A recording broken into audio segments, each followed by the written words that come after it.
میں اردو میں بات اس لیے کر رہا ہوں کہ پورے پاکستان اور یہاں سے پھر ہندوستان کو بھی یہ میسج چلا جائے کہ ہم غزوہ ہند والے ہیں،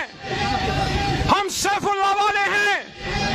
ہم اس بات پہ یقین رکھتے ہیں کہ وقاتلوا فی سبیل اللہ الذین یقاتلونکم ولا تعتدوا ان اللہ لا يحب المعتدین۔ محمد ایاز مرا نہیں زندہ ہے،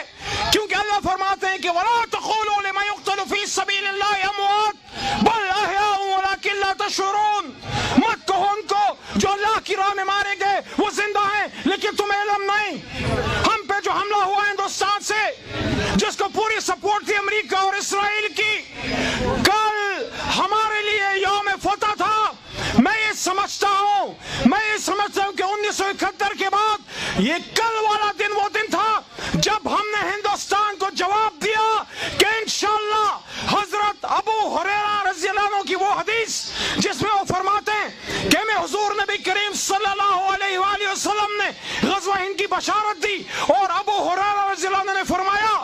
کہ میں ابو ہریرہ نے اگر غزوہ ہند پا لیا تو اپنی جان اور مال سے اس میں شرکت کروں گا، اور اگر میں اس میں شہید ہو گیا تو میں اعلیٰ ترین شہید ہوں گا، اور اگر زندہ واپس آ گیا تو میں آزاد ابو ہریرہ ہوں گا۔ میرے پاکستانیوں، ہمیں فخر ہے ان شہیدوں پہ جن شہیدوں نے کل پاکستان کے لیے قربانی دی ہے۔ پاکستان کی تمام عوام اپنے ان شہیدوں کے ساتھ کھڑی ہے، اور نریندر مودی کو میں نے پارلیمنٹ کے فلور سے بھی یہ کہا، آخری بات، اور آج یہاں اپنے گاؤں میں بھی یہ کہہ رہا ہوں کہ نریندر مودی تمہارا سپاہی جب جنگ کے لیے آتا ہے وہ موت سے بچنے کی تمنا کرتا ہے، اور میرا جوان جب میدان جنگ میں اترتا ہے وہ شہادت کی تمنا لے کے آتا ہے۔ شہادت ہے مطلوب مقصود مومن، نہ مال غنیمت، نہ کشور کشا۔